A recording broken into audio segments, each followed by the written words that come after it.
Daily. Taste the Daily. కలియుగ ప్రత్యక్ష దైవం అఖిలాండ కోటి బ్రహ్మాండ నాయకుడు వెంకటేశ్వర స్వామి బ్రహ్మోత్సవాలకు సర్వం సిద్ధమైంది. తిరుమల శ్రీవారి బ్రహ్మోత్సవాలకు భక్తులు భారీగా తరలివస్తారు. అందుకు అనుగుణంగా ప్రత్యేక ఏర్పాట్లు చేస్తున్నామని టీటీడీ ఈవో తెలిపారు. బ్రహ్మోత్సవాల ఏర్పాట్లపై టీటీడీ ఈవో అనిల్ కుమార్ సింఘాల్తో మా ప్రతినిధి ఫేస్ టు ఫేస్.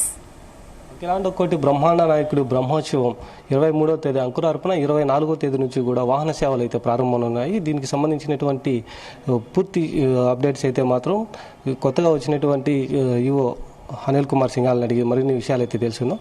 సార్ చెప్పండి, ఈసారి జరిగేటువంటి ఒక బ్రహ్మోత్సవాలకి టీటీడీ తరపు నుంచి ఎటువంటి అరేంజ్మెంట్స్ అయితే చేస్తున్నారు? ఇక్కడ రానున్నటువంటి రద్దీని బట్టి ఎటువంటి అరేంజ్మెంట్స్తో పాటు కొన్ని మార్పులు అయితే చేయబోతున్నారు? ఓం నమో వెంకటేశాయ. 24వ తేదీ నుంచి 2వ తేదీ వరకు నిర్వహించబోతున్నటువంటి స్వామివారి సాలగట్ల బ్రహ్మోత్సవాల కోసం ఏర్పాట్లన్నీ పూర్తి చేసుకున్నాం. దీనికి కావాల్సినటువంటి ఇంజనీరింగ్ వర్క్స్ అయితే దాదాపు 3 నెలల క్రితమే శాంక్షన్ చేసుకుని అన్ని కూడా పూర్తి చేయడం జరిగింది. గౌరవనీయులు ముఖ్యమంత్రి వారిలో వస్తున్నటువంటి సామాన్య భక్తులకి ప్రాధాన్యత ఇవ్వాలి, ఎక్కడ కూడా సామాన్య భక్తులకి ఇబ్బంది ఉండొద్దు, దేవాలయం తిరుమల పవిత్రతని కాపాడుకుంటూ పకడ్బందీ అరేంజ్మెంట్స్తో మనం ముందుకు పోవాల్సిన అవసరం ఉందని తెలియజేశారు.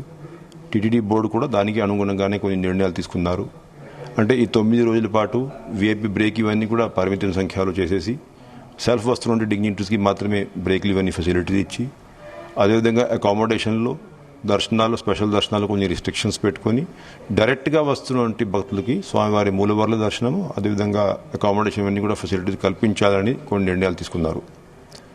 అదేవిధంగా వస్తున్నటువంటి లక్షలాది మంది భక్తుల సంఖ్య దృష్టిలో పెట్టుకొని అన్నప్రసాదాల కోసం కూడా తగినటువంటి ఏర్పాట్లు పూర్తి చేసుకున్నాం. 50 మంది మెడికల్, 60 మంది పారామెడికల్ స్టాఫ్తో ఏమైనా ఆరోగ్యపరమైన ఇబ్బంది ఉన్న పిల్గ్రిమ్స్కి అటువంటిది కూడా మనం అరేంజ్మెంట్స్ పూర్తి చేసుకున్నాం. Adequate number of security staff, జిల్లా ఎస్పీ గారి ఆధ్వర్యంలో చాలామంది సెక్యూరిటీ స్టాఫ్, అంటే జిల్లా ఎస్పీ గారి ఆధ్వర్యంలో ఉన్నటువంటి సెక్యూరిటీ స్టాఫ్, సివిఎస్ గారి ఆధ్వర్యంలో ఉన్న సెక్యూరిటీ స్టాఫ్ అంతా కలుపుకున్నట్లయితే 9 రోజుల పాటు దాదాపు 6,000 మంది సెక్యూరిటీ స్టాఫ్ డ్యూటీలో ఉంటారు. అదేవిధంగా గరుడ సేవకి ఇంకా 1,300 మంది డ్యూటీలో ఉంటారు. ఇంతమంది సెక్యూరిటీ స్టాఫ్కి సరి అయిన ట్రైనింగ్ ఇచ్చి భక్తులతో ఏ విధంగా వ్యవహరించాలి ఇవన్నీ కూడా దాని మీద అవగాహన కల్పించి వారికి క్లియర్గా డూస్ అండ్ డోంట్స్ ఇవన్నీ కూడా తెలియజేసి వాళ్ళకి డ్యూటీ మీద డిప్లాయ్మెంట్ చేయడం జరుగుతుంది. అంటే ముఖ్యమైన ఉద్దేశం ఏంటంటే వస్తున్నటువంటి భక్తులకి ఎక్కడ కూడా ఇబ్బందులు, ఆటంకాలు లేకుండా స్వామివారి దర్శించుకునే అవకాశం కల్పించడం ఉద్దేశంతో మనం కృషి చేస్తూ ఉన్నాం.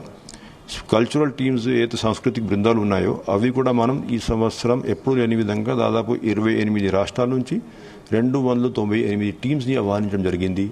గరుడ సేవ నాడు కూడా దాదాపు 20 రాష్ట్రాల నుంచి 37 టీమ్స్ కళా ప్రదర్శనలు ఇవన్నీ కూడా ఇస్తూ ఉంటారు.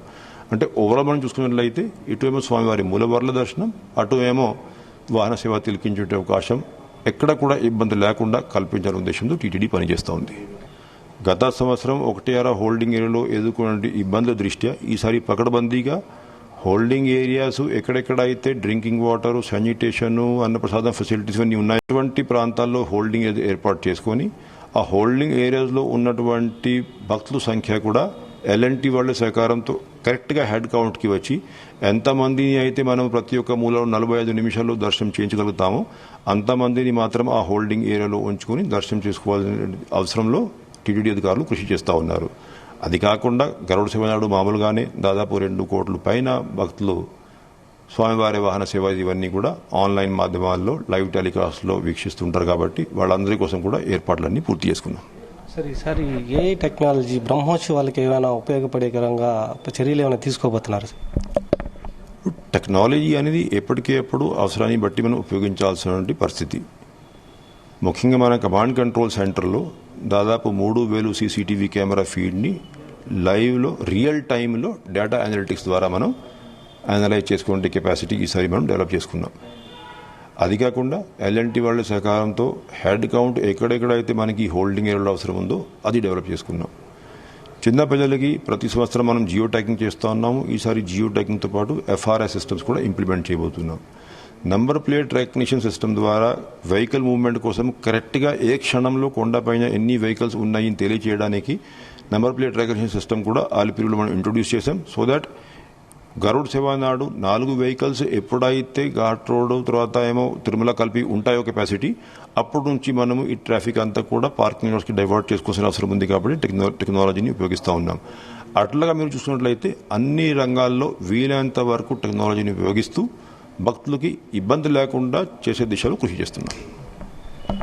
శ్రీవారి బ్రహ్మోత్సవాలకు సంబంధించి కూడా ఇప్పటికీ అన్ని ఏర్పాట్లు కూడా సిద్ధం చేసింది. ఈ సిద్ధం చేసిన తర్వాత కూడా 24వ తేదీ నుంచి వాహన సేవలు తొలగించడానికి మాడవీధుల్లో ప్రత్యక్షంగాను అలాగే ఎల్ఈడి స్క్రీన్లతో పాటు లైవ్లో కూడా చూసే విధంగా కూడా ఏర్పాట్లు అయితే చేశారు. ఇక మొత్తానికంతా కూడా వచ్చేటువంటి సామాన్య భక్తులు సంతృప్తికరంగా దర్శనం చేసుకొని వెళ్లే విధంగా కూడా ప్రయత్నాలు అయితే చేసింది. టీటీడీ ఇప్పటికే అన్ని ఏర్పాట్లు కూడా పూర్తి చేసిందనేసి టీటీడీ అనిల్ సింఘాల్ కుమార్ అయితే చెప్పిన పరిస్థితి అయితే ఉంది. కెమెరామెన్ సురేష్తో కలిసి నరేష్, జీ తెలుగు న్యూస్, తిరుపతి నుంచి.